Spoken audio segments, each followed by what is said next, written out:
اعوذ باللہ من الشیطان الرجیم، بسم اللہ الرحمن الرحیم۔ ان الذین یکتمون ما انزلنا من البینات والہدی من بعد ما بیناہ للناس فی الکتاب اولئک یلعنہم اللہ ویلعنہم اللاعنون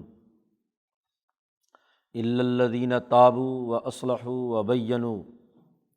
فَأُولَٰئِكَ أَتُوبُ عَلَيْهِمْ وَأَنَا التَّوَّابُ الرَّحِيمُ۔ إِنَّ الَّذِينَ كَفَرُوا وَمَاتُوا وَهُمْ كُفَّارٌ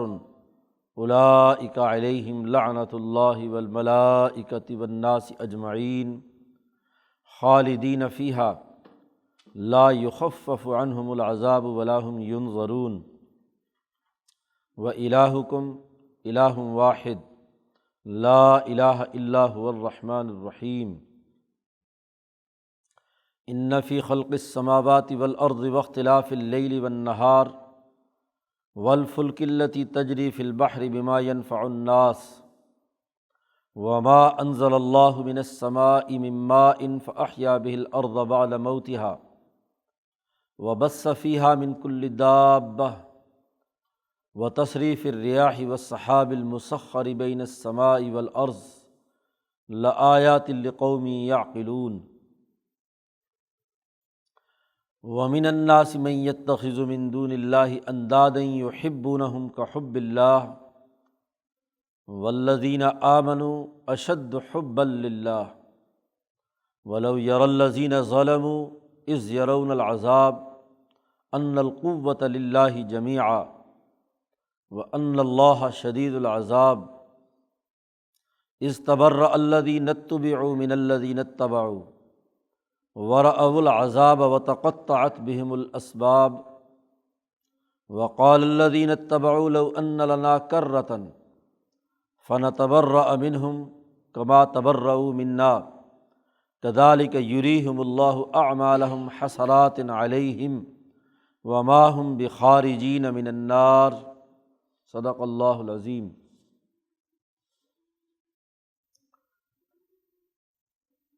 قرآن حکیم کی تعلیم کی اساس پر انسانی جماعت کی تعمیر و تشکیل اور افراد کی ذہنی تربیت اور تزکیے کے لیے 4 بنیادی اصول پیچھے بیان کیے گئے۔ اللہ کا ذکر، اللہ کا شکر، اس پر صبر و استقامت، اور شعائر اللہ کی ادائیگی جن میں نماز سب سے اہم ترین۔ 2 بنیادی اصول ہیں، ایک اللہ کی یاد اور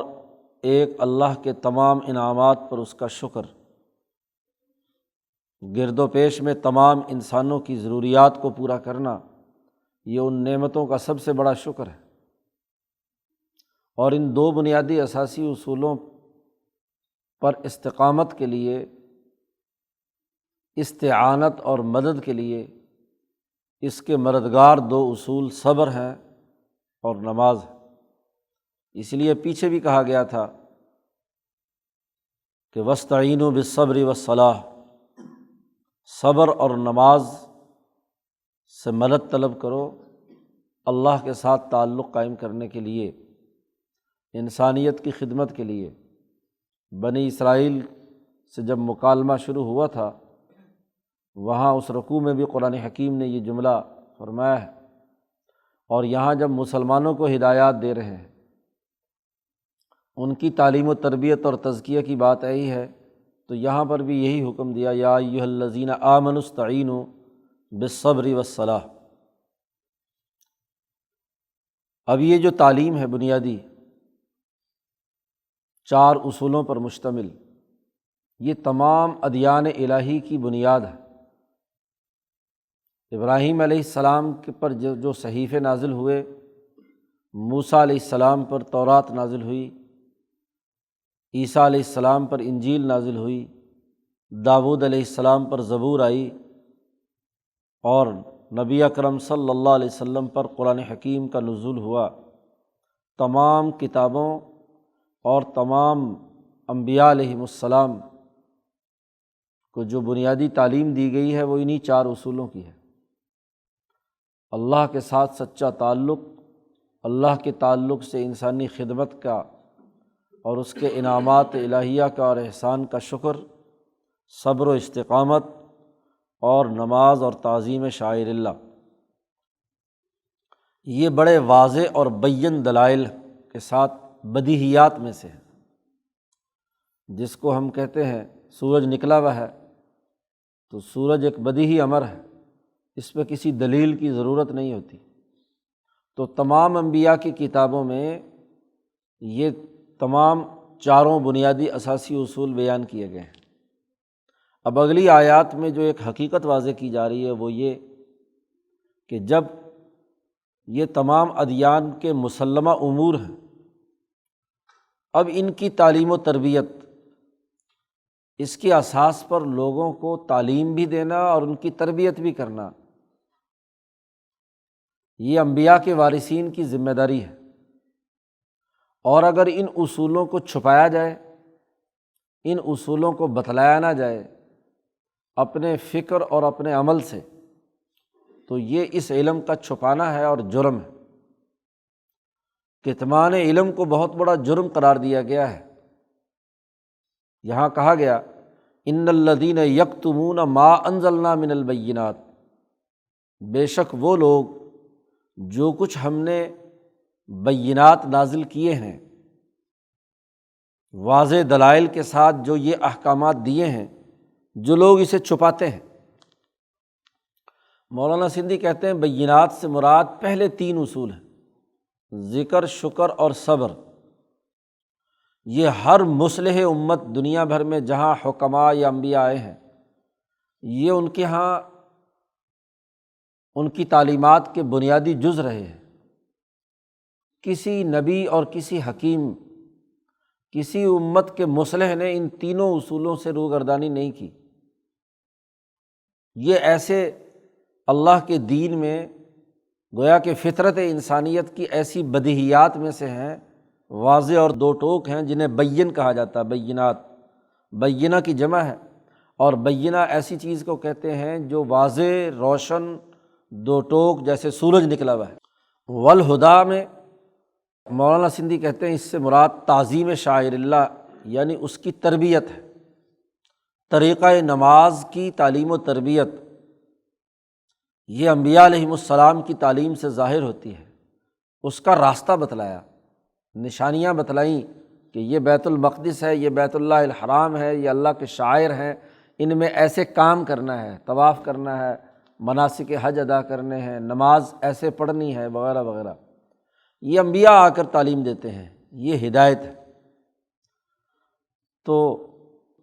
جن کے پاس یہ چاروں بنیادی چیزیں آ گئی، بینات میں تین چیزیں اور الہدا میں اس کا پریکٹیکل یعنی نماز اور اس کا طریقہ تربیت اور شاعر اللہ کی عظمت، من بعد ما بیناہ للناس فی الکتاب، اس کے بعد کہ ہم نے ان کو تمام انسانوں کے لیے کتابوں میں واضح طور پر بیان کر دیا۔ ایک طرف تو یہ بالکل فطری، روشن اور بدیہیات میں سے یہ چاروں اصول ہیں، اور پھر یہ کہ ہم نے ان کو کتابوں میں باقاعدہ نافذ العمل کر دیا۔ ما بیناہ للناس فی الکتاب، دستاویز اور کتاب وہ ہوتی ہے جس میں فرمان شاہی کے ذریعے سے کسی حکم کو انسانیت پر نافذ کر دیا جائے، تو ہم نے ان کا نفاذ بھی کیا ہے، فرض بھی کیا ہے، ان کو لازمی اور ضروری قرار دیا ہے۔ اس لیے یہاں پیچھے جو حکم احکامات کی صورت میں یہ چاروں باتیں ہیں، فاذکرونی امر ہے، کرو، ذکر کرو، واشکروا لی، شکر ادا کرو، استعینوا بالصبر، صبر کرو، والصلاۃ، نماز پڑھو۔ تو یہ تمام چیزوں کا باقاعدہ ایک حکم ہے، گویا کہ یہ ہم نے فرض کر دیا ہے، انسانیت پر نافذ کیا ہے۔ اب کسی نافذ شدہ قانون اور تعلیم کو انسانیت کے سامنے نہ بیان کرنا، یہ بہت بڑا جرم ہے۔ قرآن حکیم نے کتمان علم کو جرم قرار دیا۔ اتنی بڑی سخت وعید سنائی ان لوگوں کے لیے کہ جو ان چاروں چیزوں کو جانتے ہوں اور پھر انسانوں کو نہ بتائیں اور ان کی تعلیم و تربیت نہ کریں، ان کے بارے میں بڑی سخت بات قرآن نے کہی، اولئک یلعنہم اللہ ویلعنہم اللاعنون، وہ لوگ ہیں کہ ان پر اللہ لعنت بھیجتا ہے، مالا اعلیٰ کی ناراضگی ہوتی ہے، اللہ غضبناک ہوتا ہے، لعنت کرتا ہے۔ اور نہ صرف اللہ بلکہ یلعنہم اللاعنون، ہر لعنت کرنے والی چیز ان پر لعنت بھیجتی ہے، یعنی مالا اعلیٰ کے تمام فرشتے، تمام مقدس انبیاء اور اولیاء، تمام طاقتیں اور قوتیں، تمام کی تمام ان پر لعنت بھیجتی ہیں، کوئی ان کو نہیں چھوڑتی، کیونکہ جب اللہ کا ذکر نہیں ہوگا، اللہ کے انعامات کا شکر ادا نہیں کیا جائے گا، اس کا کفران نعمت کیا جائے گا، جب ان دونوں باتوں پر استقامت نہیں ہوگی، صبر نہیں ہوگا، شور شرابہ مچایا جائے گا، نماز کی ادائیگی نہیں ہوگی، تو حضرت شیخ الہند فرماتے ہیں کہ دنیا کے کائنات کے تمام جن، فرشتے، حیوانات، تمام کے تمام اس کے اوپر لعنت بھیجتے ہیں۔ کیوں؟ کہ ان کے حقوق ادا نہیں ہوں گے۔ جب آپ اللہ کا شکر ادا کرتے ہوئے اپنی نعمتوں میں باقی انسانوں کو، جانوروں کو شریک نہیں کرو گے اور اس پر سانپ بن کر بیٹھ جاؤ گے، اپنی مال و دولت کو خود ہی ہڑپ کرنے میں لگ جاؤ گے، انفرادیت پیدا ہو جائے گی، اللہ سے تعلق ختم ہو جائے گا، اللہ کے مقابلے میں روپیہ پیسہ خدا بن جائے گا، وہ انعامات الہیہ کو اصل سمجھ کر ان کے اوپر تم جم کر بیٹھ جاؤ گے، اور کوئی مصیبت اور مشقت آئے تو اس پر برداشت کرنے کے بجائے شور شرابہ اور کمزور رویے کا مظاہرہ کرو گے، تو باقی ساری کائنات کی چیزوں کو حق نہیں ملے گا، تو وہ مصیبتیں آئیں گی، قحط آئے گا، تباہی آئے گی۔ جب سرمایہ پرستی پیدا ہوتی ہے تو عام انسان کے حقوق ٹوٹتے ہیں، تو وہ بد دعائیں کریں گے، لعنت بھیجیں گے، اور کیا کریں گے۔ تمام جنات، تمام مخلوقات، تمام حیوانات جن کے حقوق توڑے گئے، تو اس کے نتیجے میں ان کو تکلیف ہوتی ہے۔ حضرت شیخ الہند فرماتے ہیں یہاں تک کہ پتھروں اور جمادات کے اندر بھی یہ صورتحال ہوتی ہے کہ آپ وسائل کا ارتکاز کر لیتے ہیں۔ انسانیت کے لیے اللہ نے زمین میں خزانے رکھے، ان کو نکال کر انسانیت کے فائدے کے لیے خرچ کرنے کی ضرورت ہے، تو بڑے بڑے ممالک اور طاقتور لوگ جو ہیں وہ ملکوں اور قوموں کے وسائل پر قبضہ کر کے طے کر لیتے ہیں کہ ہماری مرضی کے بغیر نہ نکالے جائیں، یہ معدنیات، یہ تیل ہماری مرضی کے بغیر نہ نکالا جائے، ابھی ہم فلاں ملک کا خون چوس رہے ہیں، وہاں سے تیل نکال رہے ہیں، یہ خزانے محفوظ رہیں، وہاں عدم استحکام رکھتے ہیں، وہاں سیاسی بربادی اتارتے ہیں، وہاں ان کو مسائل سے دوچار رکھتے ہیں، ان میں یہ صلاحیت ہی پیدا نہ ہو کہ وہ اپنے فائدے کے لیے اپنے ان قدرتی وسائل سے استفادہ کر سکے۔ تو پھر وہ وسائل جن لوگوں کے لیے بنائے گئے ہیں، جب ان کا ان لوگوں تک رسائی نہیں ہوتی تو وہ وسائل بھی، وہ معدنیات بھی لعنت بھیجتی ہیں۔ وہ جس پر قبضہ ہوا جو ناجائز ہے، جو دوسری قوموں نے قبضہ کیے ہیں، وہ بھی لعنت بھیجتی ہیں۔ یلعنہم اللاعنون، ہر چیز ان پر لعنت بھیجتی ہے جو ان وسائل کا انسانیت کے لیے اللہ کے شکر کی ادائیگی کے طور پر استعمال نہیں کرتے۔ کتنی بڑی سخت سزا دی گئی ہے۔ اور حدیث پاک میں نبی اکرم صلی اللہ علیہ وسلم نے یہ بات واضح کی، فرمائی کہ جس آدمی کو کوئی علم ہو اور وہ لوگوں کو علم نہ سکھائے تو قیامت کے دن اس کو جہنم کی آگ کی لگام پہنائی جائے گی اس کے منہ میں۔ الجم بلجام من النار من کتم علما، جس نے علم چھپایا تو اس کو قیامت کے دن اللہ پاک فرماتے ہیں الجم بلجام من النار، اسے جہنم کی لگام اس کے منہ میں ڈال دی جائے گی کہ لو مزہ چکو، تمہاری زبان گونگے تھے، تم بولتے کیوں نہیں تھے، سچائی اور حقائق کی بات کیوں نہیں بتلاتے تھے لوگوں کو، انسانیت کے نفع کے پہلو کیوں نہیں بتلاتے تھے۔ تو حدیث پاک میں بھی اسی آیت سے گویا کہ استخراج کر کے اس کی جہنم کی اور لعنت کا تذکرہ کیا گیا۔ مولانا سندھی نے اس سے بہت اچھا استدلال کیا کہ جو عمومی نفع کی انسانیت کی تعلیم کے اصول ہیں، اس آیت سے یہ ثابت ہوتا ہے کہ یہ جبراً ہر انسان کو پڑھایا جانا ضروری ہے۔ مولانا سندھی کہتے ہیں آج یورپ جبری نظام تعلیم کو نافذ کرتا ہے اپنے علاقوں میں، تو یہ جبری نظام تعلیم تو انبیاء کی تعلیمات کا حصہ ہے اس لیے نبی اکرم صلی اللہ علیہ وسلم نے لازمی اور ضروری طور پر ہر انسان پر تعلیم لازمی قرار دے دی۔ حضرت عمر فاروق نے، حضرت عثمان کے زمانے میں تمام بچوں کو تعلیم دینا لازمی تھا۔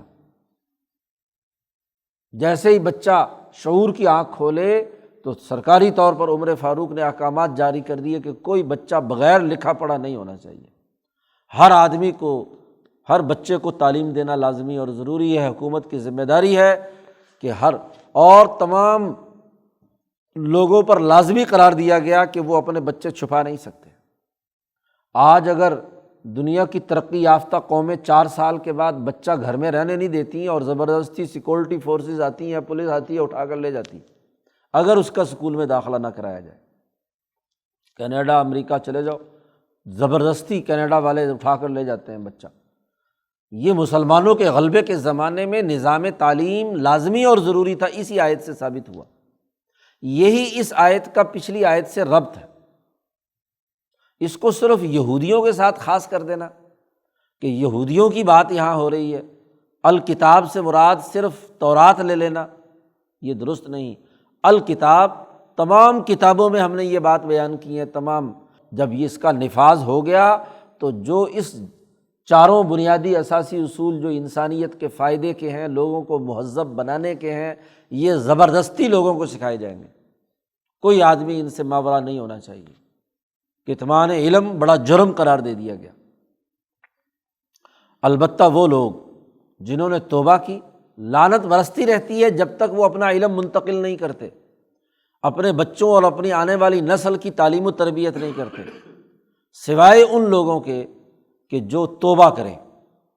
اب تک جو جرم ہو گیا، آئندہ فیصلہ کریں کہ یہ انسانیت دوستی کی اور انسانی اخلاق کی تعلیم و تربیت ہم ہر حال میں لوگوں کو دیں گے، پرانی بدعملی سے توبہ کر لیں۔ وَأَصْلَحُوا،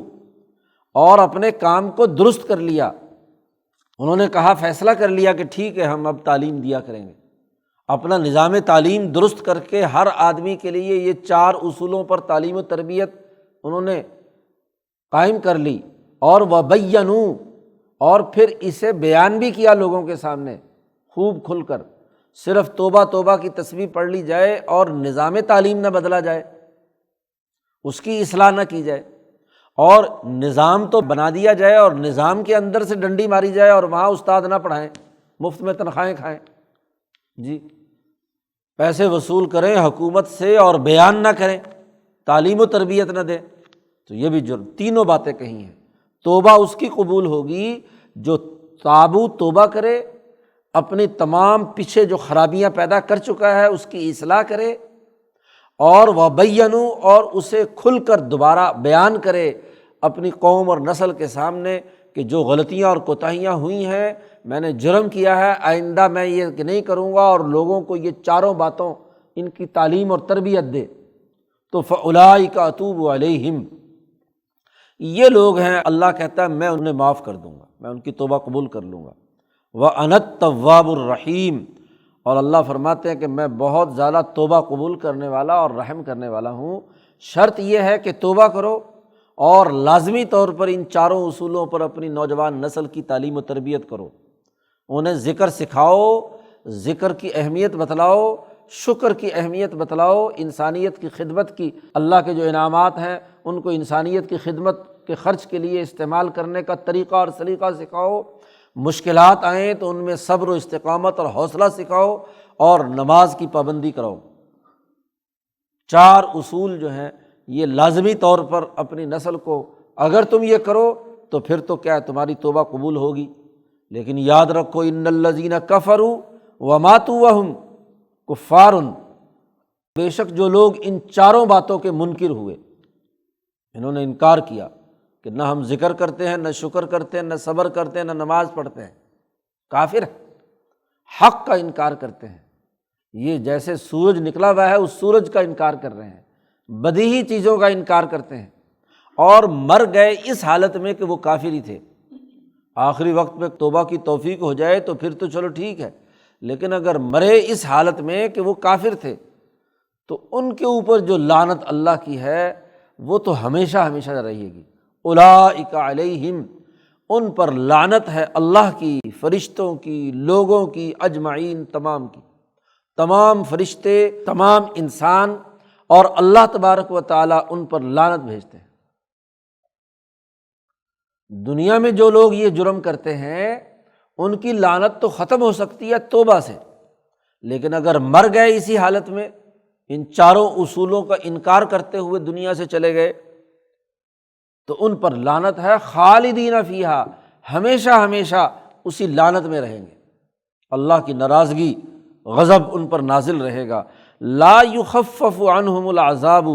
ولا ہم ینظرون، نہ تو ان سے عذاب میں کسی قسم کی کمی ہوگی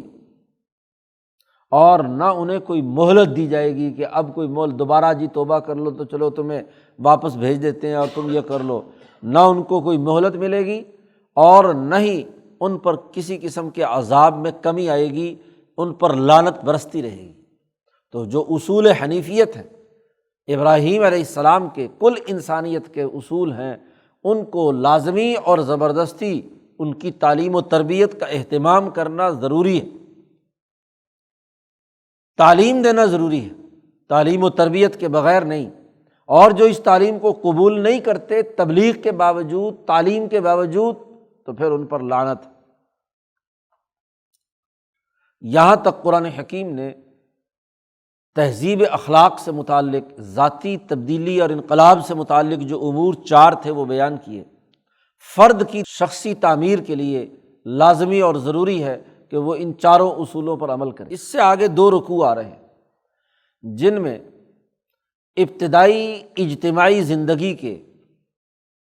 ارتفاق اول اور ثانی، اس کے جو بنیادی امور بنتے ہیں اس کے حوالے سے کیا ہدایات ہیں اور کیا بنیادی چیزیں ہونی چاہیے۔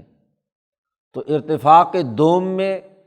جو دراصل ارتفاق اول کی ترقی یافتہ شکل ہوتی ہے، وہاں انسانیت کے اخلاق اور طریقہ کار، اس کا نظم و ضبط اور ڈسپلن کے اصول کیا ہے، اس کو قرآن حکیم بیان کرتا ہے۔ لیکن اسی کے ساتھ ساتھ ہر اگلی سطح پر گفتگو کرنے سے پہلے اللہ پاک اس دین کی جو بنیادی تعلیم ہے، یعنی یہی 4 جو بنیادی اساسی اصول ہیں، ان کو توحید کے تناظر میں دوبارہ دہراتا ہے۔ قرآن حکیم نے یہاں آغاز کرتے ہوئے کہا الہکم الہ واحد، تمہارا خدا، تمہارا الہ ایک خدا ہے، لا الہ الا ہوا الرحمن الرحیم، اس کے علاوہ کوئی خدا نہیں، وہ الرحمن بھی ہے اور الرحیم بھی ہے۔ گویا کہ ہر اگلے مرحلے میں اگلی اجتماعیت قائم کرنے سے پہلے دوبارہ تاکید کر کے بات واضح کر دی گئی، وہ جو ذکر، شکر، صبر اور نماز 3 باتیں پیچھے بیان کی گئی تھیں، ان تینوں 4 باتوں کا اجمالی گویا کہ یہاں پر تذکرہ آ گیا۔ جب کہا الہکم الہ واحد تو ذکر کی اہمیت واضح کر دی، جی لا الہ الا ہوا، اس کائنات میں اللہ کے علاوہ کوئی اور نہیں ہے کہ جس کا شکریہ ادا کیا جائے، تو شکر بھی آ گیا اور اس پر استقامت بھی آ گئی۔ الرحمن الرحیم، اسی کی تجلی رحمانی ہے جس رحمت کے ساتھ ہمیں تعلق قائم کر کے نماز کی پابندی کرنی ہے، اس کے شعائر کا احترام کرنا ہے۔ یہ جتنے بھی شعائر ہیں دنیا میں، یہ الرحمن کی تجلی کا مظہر ہے۔ رحمان کی یہ تجلی خانہ کعبہ پر پڑ رہی ہے اور اس کے واسطے سے دنیا کی تمام مسجدوں پر ہے۔ قرآن حکیم بھی اسی رحمان کی تجلی ہے، رسول اللہ پر بھی اس رحمان کی تجلیات کے اثرات ہیں، جس کی وجہ سے رسول ہے اور نبی ہے کہ وہ ملأ اعلیٰ کی خبروں سے لوگوں کو مطلع کر رہا ہے۔ اور نماز بھی اسی رحمان الرحیم کی تجلی کا مظہر ہے۔ تو اس لیے 4 اصول اس آیت مبارکہ میں دوبارہ جمع کر دیے، اور حضرت شیخ الہند رحمۃ اللہ علیہ نے شاہ ولی اللہ صاحب کی اس بات کو دہرایا ہے جو صوفیہ کے ہاں مسلمات میں سے ہے کہ توحید کی 3 قسمیں ہیں۔ توحید ذاتی، توحید صفاتی اور توحید افعالی۔ الہکم الہ واحد، تمہارا خدا ایک ہے، لا الہ الا ہوا، یہ توحید ذاتی ہے کہ ذات باری تعالیٰ یکتا ہے، واحد ہے، کوئی اور خدا اس کے ساتھ شریک نہیں۔ اور الرحمن الرحیم، یہ توحید صفاتی ہے کہ صفات باری تعالیٰ میں وہ یکتا ہے، وہ رحمان بھی ہے اور رحیم بھی ہے۔ دنیا کی کوئی اور طاقت ان صفات کی مظہر نہیں ہے اس درجے میں۔ بہت مہربان، بڑا مہربان، نہایت رحم والا، اور کوئی نہیں۔ اور اگلی جو آیت آ رہی ہے اس میں توحید افعالی ہے کہ اللہ نے اس کائنات کے اندر جتنے کام سر انجام پا رہے ہیں ان تمام کاموں کرنے والا وہ یکتا اللہ تبارک و تعالیٰ ہے، وہی ایک ذات ہے، یہ تمام افعال کا نظام چلائے ہوئے ہے۔ وہ افعال آگے آ رہے ہیں، گویا کہ توحید کے تینوں پہلو اس کے اندر آ گئے۔ حضرت سندھی نے یہاں ایک اور بات بھی کہی ہے کہ یہ الہکم الہ واحد، الہ کا کیا ترجمہ ہے کسی دوسری زبان میں، بالخصوص ہندی اور اردو زبان کے اندر اس کا کیا ترجمہ ہے؟ حضرت نے شیخ حضرت مولانا فضل الرحمن گنج مراد آبادی، بڑے اونچے بزرگوں میں سے ہیں، حضرت شاہ عبدالعزیز دہلوی رحمۃ اللہ علیہ سے بھی ابتدائی چند سبق پڑھے ہیں، اور حضرت شاہ محمد اسحاق دہلوی کے وہ شاگرد ہیں۔ نقشبندی سلسلے میں حضرت شاہ محمد آفاق کے خلیفہ ہیں۔ مجددی نقشبندی سلسلہ حضرت فضل الرحمن گنج مراد آبادی کا انہی سے چلا ہے۔ حضرت کے ارشادات میں بھی حضرت شاہ عبدالرحیم رائے پوری رحمۃ اللہ علیہ بھی ان کی زیارت اور ملاقات کے لیے مراد آباد تشریف لے گئے تھے۔ بڑی لمبی عمر پائی، شاہ عبدالعزیز صاحب سے تعلیم حاصل کی ہو، اور حضرت شیخ الہند اور حضرت شاہ عبدالرحیم رائے پوری رحمۃ اللہ علیہ تک وہ زندہ رہے ہوں، کچھ 100 سال سے اوپر ان کی عمر رہی۔ تو مولانا سندھی فرماتے ہیں کہ حضرت شیخ الہند کے یہ استاذ ہیں، تو میرے بھی استاذ کے استاد ہوئے، تو انہوں نے الہ کا ترجمہ ہندی زبان میں کیا من موہن، لفظ الہ جس میں محبت پائی جاتی ہے، عشق الہی کا اثر ہے۔ اور یہ محبت جس کا آگے بھی تذکرہ آ رہا ہے کہ مسلمان وہ ہوتا ہے جس کے دل میں اللہ کی شدید ترین محبت ہو،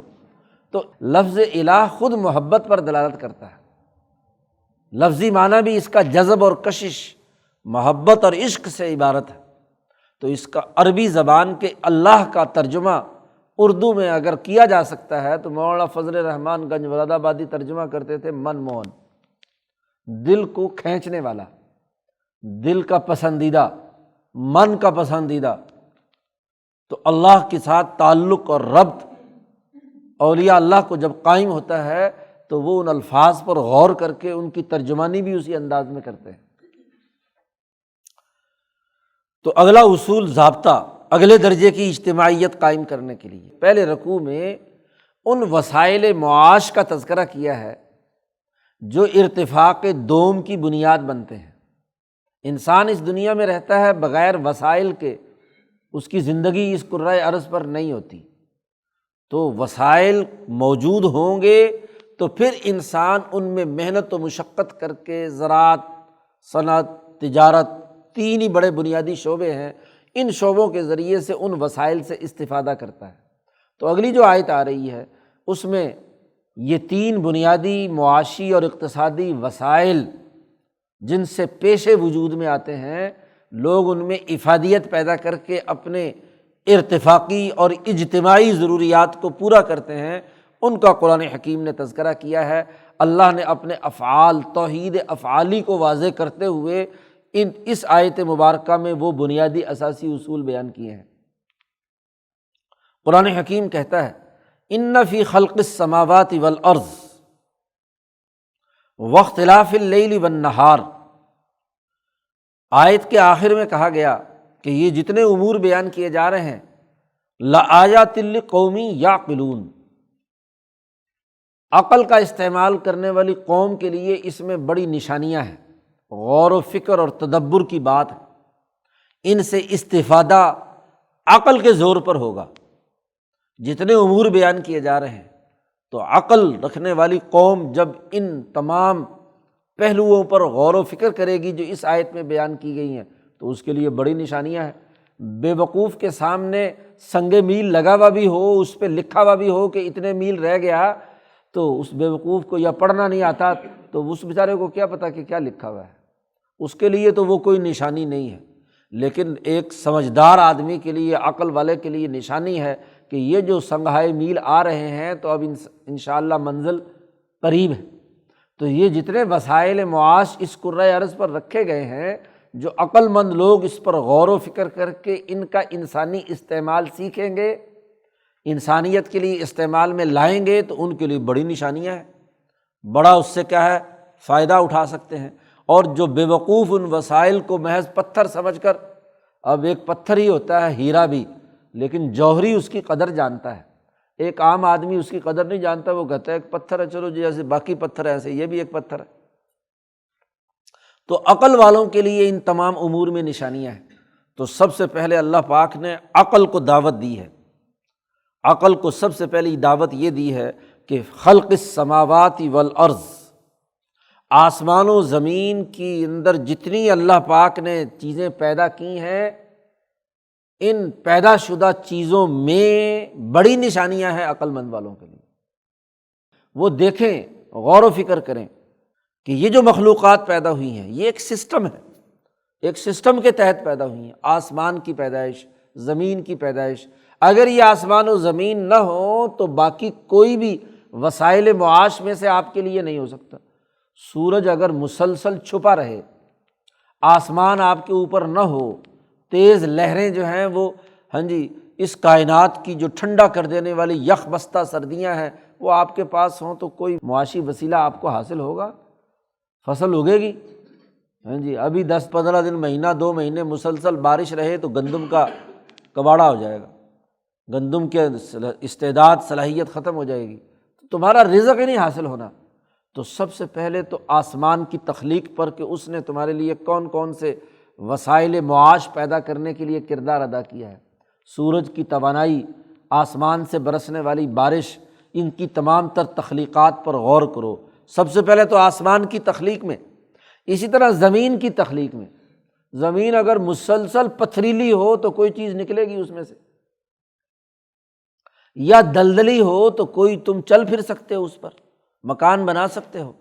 زمین ہر وقت ہلتی رہے تو تم اس کے اوپر کسی قسم کی جتنی بڑی مرضی انجینئرنگ ہو تمہاری مکان نہیں بنا سکتے، ڈاما ڈول جگہ ہے، آپ اس کی صحیح پیمائش نہیں کر سکتے۔ مکان بناؤ تو تھوڑی دیر بعد زمین ہلی، دراڑیں پیدا ہوئی، مکان زمین بوس ہو گیا۔ تو ذرا زمین کی تخلیق پر غور کرو، آسمان کی تخلیق پر غور و فکر کرو، اس میں بڑی نشانی ہے عقل والوں کے لیے۔ ایسے ہی واختلاف اللیل والنہار، آسمان و زمین کی تخلیق کے بعد اگلا مرحلہ رات دن کی تبدیلی، یہ جو سورج کی گردش، دن رات کا پیدا ہونا، جس سے زمانہ وجود میں آیا، ٹائم وجود میں آیا،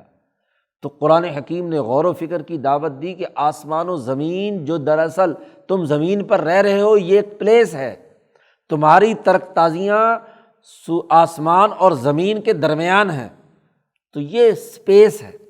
اور واختلاف اللیل والنہار، یہ ٹائم ہے، ٹائم اینڈ سپیس ہی تو انسان کے چاروں طرف احاطہ کیے ہوئے ہے، زمان و مکان۔ تو اس زمان و مکان پر غور و فکر کرو، عقل مندوں نے، فلسفیوں نے، غور و فکر کرنے والوں نے ان دونوں دائروں سے متعلق جتنے بڑے بڑے امور ہیں ان تمام کو کیا ہے واضح کیا ہے۔ تو اس پر غور و فکر کرو، عقل ادھر دوڑاؤ، اس میں بڑی نشانیاں ہیں اللہ کو سمجھنے کے لیے۔ تو سب سے پہلے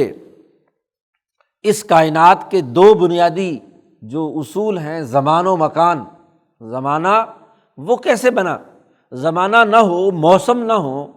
گندم کے موسم میں ہی گندم کاشت ہوتی ہے، اور موسم نہ ہو تو گندم کاشت نہیں ہوتی۔ ربیع کا موسم ہو تو گندم کاشت ہوتی ہے، خریف کا موسم ہو تو گندم کاشت نہیں ہو سکتی۔ تو وسائل معاش کے حصول میں موسم اور زمانے کا بڑا عمل دخل۔ یہ بنیادی 2 باتیں بیان کرنے کے بعد قرآن حکیم کہتا ہے والفلک التی تجری فی البحر بما ینفع الناس۔ مولانا سندھی فرماتے ہیں کہ اس میں تجارت کا بنیادی وسیلہ معاش اس کا تذکرہ کیا گیا ہے۔ وہ کشتیوں پر غور و فکر کرو جو سمندر میں چلتی ہیں انسانی نفع کے کام ادا کرنے کے لیے، ادھر کا مال اٹھا کر ادھر لے جاتی ہیں، ادھر کا مال اٹھا کر یہاں لے کر آتی ہیں۔ یہ سارے بڑے بڑے قافلے ہندوستان کا مال لے کر کشتیوں کے ذریعے سے عدن پہنچتے ہیں، وہاں سے مال لاد کر ادھر آتے ہیں۔ وہ سواریاں جو ادھر سے ادھر تجارت کرتی ہیں، تجری فی البحر، سمندر میں چلتی ہیں، بما ینفع الناس، یہ تجارت کا اگلا درجہ ہے۔ اور اس سے پہلے کی تجارت جو بر میں ہو رہی ہے، خشکی میں ہو رہی ہے، اس پر غور و فکر کرو۔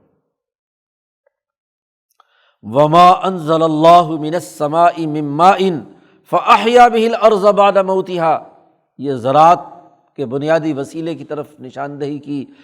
اس میں بھی بڑی نشانی ہے کہ کیسے اللہ تعالیٰ پانی برساتا ہے آسمان سے، فاحیا به الارض بعد موتها، اور پھر زمینیں جو مردہ ہو چکی ہوتی ہیں ان کو دوبارہ زندہ کرتا ہے، لہلہاتی فصلیں اس میں سے نکلتی ہیں، انسانیت کے فائدے کے لیے کام، کھانے پینے کی چیزیں، درخت، میوے وغیرہ وغیرہ اس پانی کے نتیجے میں آگے بڑھتے ہیں۔ پانی نہ ہو تو کاشتکاری نہیں ہو سکتی، زراعت نہیں ہو سکتی، پانی کے بغیر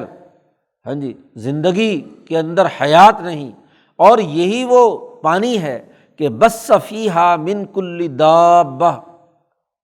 اور پھیلائے اس میں سب قسم کے جانور۔ اگر درخت میں ہریالی ہوگی، گھاس پھوس ہوگا، ان کا چارہ وجود میں آئے گا تو جانور تیار ہوں گے تمہارے کھانے پینے کے لیے، گوشت والے، دودھ والے، تمہاری ضروریات اون وغیرہ کے لیے۔ تو یہ ساری چیزیں جانور تمہارے اندر پھیلائے تو جانوروں کی ضرورت وہ رزق ہے جو انہوں نے انہی فصلوں اور چاروں کو کھا کر تیار ہونا ہے۔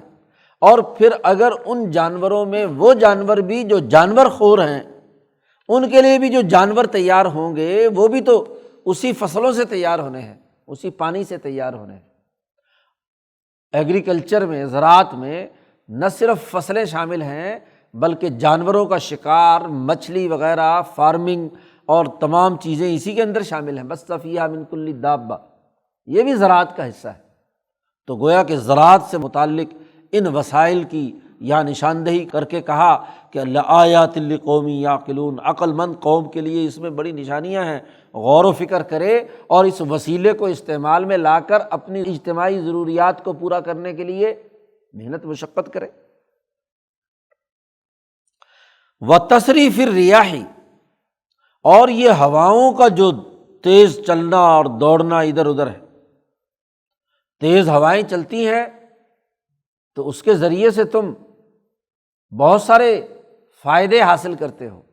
ہواؤں کے چلنے کے نتیجے میں نہ صرف فصلیں جو تمہاری معیشت کی ریڑھ کی ہڈی ہیں وہ تیار ہوتی ہیں، اس لیے کاشتکار کہتے ہیں کہ ادھر کی ہوا چلے تو فصلوں کو تباہ کر دیتی ہے، ادھر کی ہوا چلے تو وہ فصلوں کو کیا ہے، بہتر بنا دیتی ہے۔ تو ایک تو زراعت سے، دوسرا ان تصریف الریاح میں، اس کے ذریعے سے تم پن چکی چلاتے ہو۔ پرانے زمانے میں ہوا کے زور پر وہ جب گھومتا تھا، پہیہ جب سے ایجاد ہوا، اس کے نتیجے میں کیا ہے،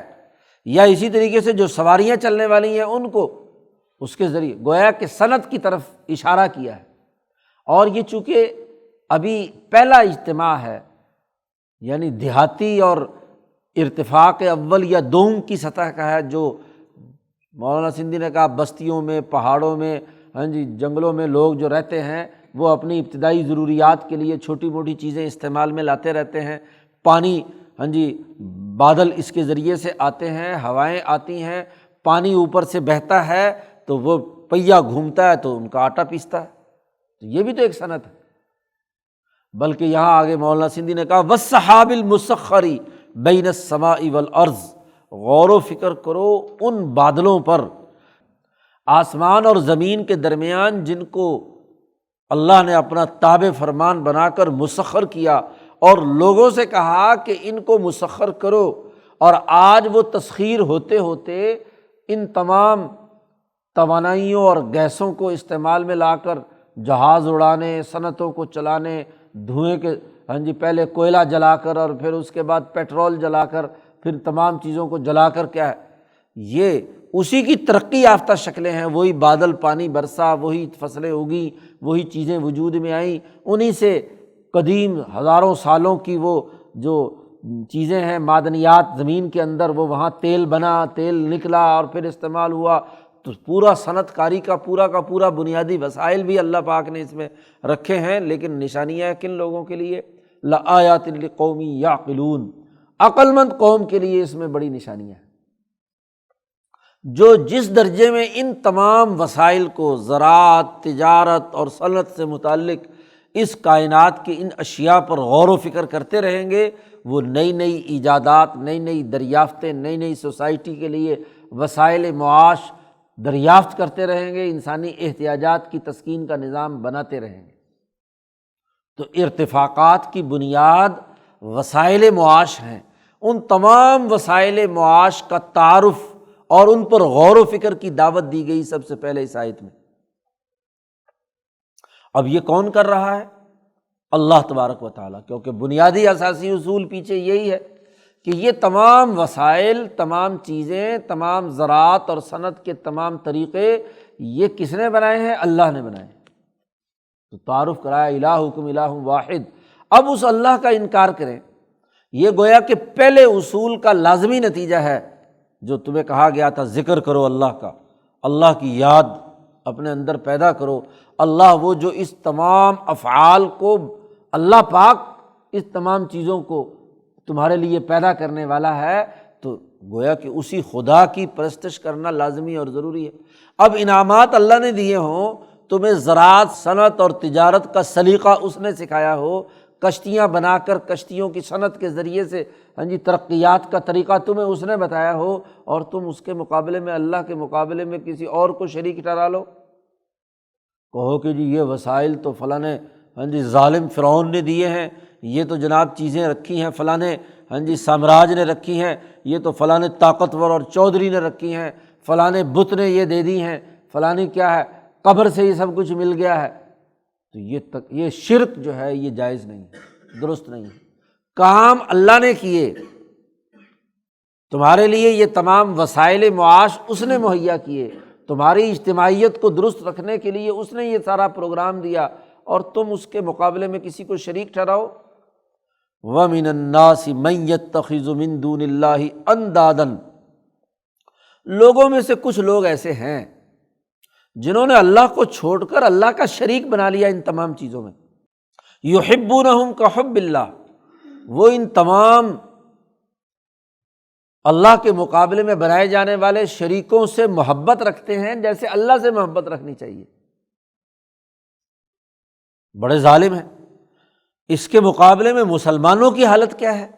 وَالَّذِينَ آمَنُوا أَشَدُّ حُبًّا لِلَّهِ، وہ لوگ جو مسلمان اور ایمان لے آئے وہ اللہ کی شدید ترین محبت اپنے دل میں رکھتے ہیں، وہ ان تمام افعال کو، تمام کاموں کو اللہ کی طرف منسوب سمجھتے ہیں، اللہ نے یہ کیا ہے، اور پھر اللہ کا شکر ادا کر کے ان وسائل معاش کو انسانی بھلائی کے لیے استعمال میں لاتے ہیں۔ ورنہ جو اللہ کے ساتھ شریک بنانے والے ہیں وہ زراعت، صنعت، تجارت وغیرہ میں ترقی کرتے ہیں اپنی عقل سے، لیکن ان تمام ترقیات کو ایک مخصوص سرمایہ دار طبقے کے پاس گروی رکھنے اور اس کے قبضے میں تسلط رکھنے کے لیے اسے استعمال میں لاتے ہیں۔ شرک کا سب سے بڑا نقصان کہ اللہ کا جب شریک سرمایہ کو بنا لیا، سرمایہ کا بت بن گیا، تو اب سرمایہ کی بت کی بنیاد پر زراعت بھی کریں گے تو سرمایہ کے لیے، صنعت بھی کریں گے تو سرمایہ کی طاقت کے لیے، تجارت کریں گے تو اس کا مقصد بھی سرمایہ حاصل کرنا ہوگا۔ دیکھو یہ بات طے شدہ ہے کہ انبیاء کی تعلیمات میں یہ تمام اشیاء تمام انسانوں کے لیے ہیں، ینفع الناس، تمام انسانوں کے نفع کے لیے تمام چیزیں ہیں۔ اب جو وسائل رکھے گئے کل انسانیت کے اجتماعی مقاصد کے لیے، ان وسائل پر ایک مخصوص طبقہ قابض ہو جائے اور اس دولت کو پوجنے لگ جائے تو یہ اللہ کا شریک ٹھہرانا ہے۔ اندادم، ہاں جی، من دون اللہ اندادن یحبونہم کحب اللہ، جیسے اللہ سے محبت رکھنی چاہیے ایسے دولت سے محبت رکھتے ہیں، سرمایہ سے محبت رکھتے ہیں، ان خواہشات سے محبت رکھتے ہیں جو ان تینوں وسائل معاش سے وجود میں آتی ہیں۔ محققین نے یہ بات واضح کی ہے کہ زراعت، تجارت اور صنعت سے مقصد نفع انسانیت ہو، اجتماعی بھلائی ہو تو وہ درست زراعت ہے، وہ درست بیع ہے، لین دین ہے، نفع انسانیت مقصود ہے۔ اس لیے حضور صلی اللہ علیہ وسلم نے فرمایا کہ وہ کاشتکار جب فصل کاشت کرتا ہے اور اس کی فصل سے جانور بھی کھاتے ہیں، لوگ بھی کھاتے ہیں، ہاں جی، پرندے بھی اس میں سے دانہ دن کا چگتے ہیں، یہ سارا کا سارا اس آدمی کے لیے صدقہ بنتا ہے جس آدمی نے محنت و مشقت سے وہ چیزیں تیار کی، کیونکہ اس کی نیت انسانوں کو فائدہ اٹھانے کی تھی۔ اس لیے کاشتکار کا دل بڑا ہوتا ہے جی، جانور چڑیاں چگ رہی ہیں، جانور بھی کھا جائیں تو کہتے ہیں کوئی بات نہیں یار، اس کے لیے ہی، اور اگر پیدا ہوتی ہے تو وہ جو سوسائٹی کے پسماندہ غریب لوگ ہیں ان میں وہ تقسیم بھی کرتے ہیں، ہاں جی، وہ کوئی اگر کوئی ضرورت مند آ گیا اس کو لے جا یار، لکڑیاں لے جا، فلانا لے جا، چلو جی۔ تو جو نفع انسانیت کے نقطہ نظر سے کام کرتے ہیں وہ انسانی بھلائی کی سوچ رکھتے ہیں، لیکن جو بدبخت بخیل سرمایہ پرست ہوتے ہیں وہ باڑ لگاتے چاروں طرف، کوئی جانور نہ گھسے، ہاں جی، کوئی پرندہ نہ یہاں آ کر کیا ہے فصل کھائے، ہاں جی، بڑے بڑے وہاں باقاعدہ ہاں جی چیزیں مقرر کرتے ہیں، ہاں جی، اجاڑنے سے تو ہر کاشتکار روکتا ہے، لیکن بیچارے ویسے اڑتے ہوا کوئی پرندہ آ گیا لے گیا تو کیا ہے، اس کو بھی روکنے کی کوشش کرتے ہیں۔ اور پھر انسان کے لیے تو بدبخت اتنے کہ پوری کی پوری فصل، قرآن نے قصہ سنایا سورۃ القلم میں کہ جی پوری فصل لے جاؤ، یتیموں مسکینوں کو آج نہیں دینا، تو اللہ نے تباہ و برباد کر کے رکھ دیا۔ اسی طرح کوئی آدمی تجارت کرتا ہے اور تجارت سے اس کا مقصد کسی مال کو کسی بستی میں لا کر بیچنے سے مقصد یہ ہے کہ یہ چیز یہاں کے لوگوں کو ان کی ضرورت تھی، یہاں ملتی نہیں، میں ان کے فائدے کے لیے یہاں لایا ہوں، اور یہاں بیچنے پر وہ کچھ پرافٹ لیتا ہے، تو یہ تجارت نفع انسانیت کے لیے۔ ایسے تاجر کے لیے حضور نے فرمایا التاجر الصدوق الامین، جو تاجر سچا اور امانت دار ہوتا ہے نبیین کے ساتھ جنت میں داخل ہوگا، انبیاء کے ساتھ جنت میں داخل ہوگا۔ تو نفع، لیکن جس تاجر کا مقصد یہ ہے کہ یہ 1 لاکھ روپیہ ہے، مجھے ضرور اس کا 2 لاکھ بنانا ہے، کاروبار اور تجارت سے مقصد انسانی فائدہ نہیں، اپنے روپے کو دگنا تگنا بنانا ہے، یہ ہے سرمایہ دارانہ ذہنیت۔ سرمایہ دارانہ ذہنیت یہ ہے کہ تجارت کی جائے سرمایے کو بڑھانے کے لیے، زر سے زر کمانے کے لیے بواسطہ اجناس، جنس، یہ سرمایہ پرستی ہے، یہ سرمایہ داری ہے۔ آپ سرمایہ اس لیے استعمال کر رہے ہیں کہ اس کے ذریعے سے انسانوں کو نفع پہنچانا چاہتے ہیں، تو نفع انسانیت کی نیت اور ہوتی ہے، اور انسانوں کی جیبوں سے پیسے لوٹنے ہیں تو پھر آپ اپنی لائی ہوئی چیز کو کئی گنا ہاں جی پرافٹ کے نام پر بیچتے ہیں تاکہ زیادہ سے زیادہ دولت اکٹھی کی جائے، سرمایہ پرستانہ ذہنیت ہے۔ تو یہ جو سرمایے کو، روپے کو، دولت کو اللہ کے مقابلے میں اللہ کا شریک ٹھہرا لیا اور اس سے محبت رکھتے ہیں کحب اللہ، جیسے اللہ سے محبت رکھتے ہیں۔ محبت تو اللہ سے ہونی چاہیے تھی جس نے انسانیت کے نفع کے لیے یہ ساری چیزیں پیدا کی، بجائے اس کے کہ اللہ کا شکر ادا کرے، اللہ سے محبت رکھے، اس مال و دولت سے ان وسائل معاش سے دل لگا کر بیٹھ جاتے ہیں، سانپ بن کر اس پر بیٹھ جاتے ہیں۔ یاکلون اموال الیتامی ظلما، ظلم کے ساتھ یتیموں کا مال کھاتے ہیں اور گویا کہ جہنم کی آگ اپنے پیٹ میں بھرتے ہیں۔ جو مسلمان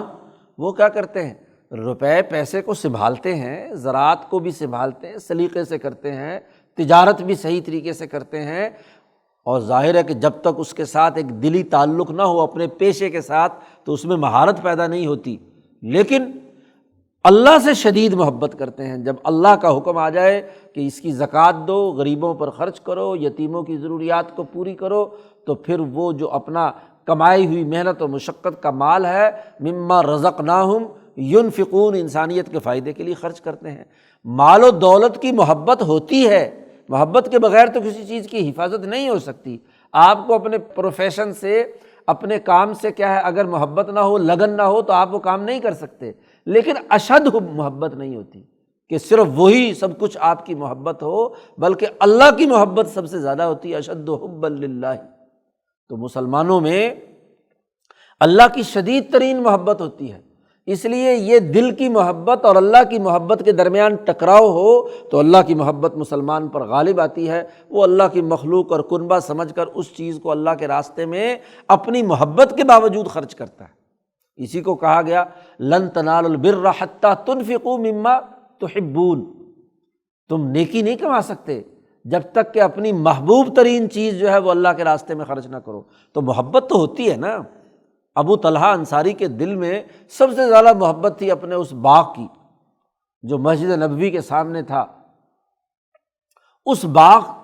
کی محبت تھی۔ جب یہ آیت نازل ہوئی تو لن تنالوا البر حتی تنفقوا مما تحبون، جس کی تمہیں محبت ہے اس کو اللہ کے راستے میں جب تک خرچ نہیں کرو گے تم نیکی نہیں کما سکتے۔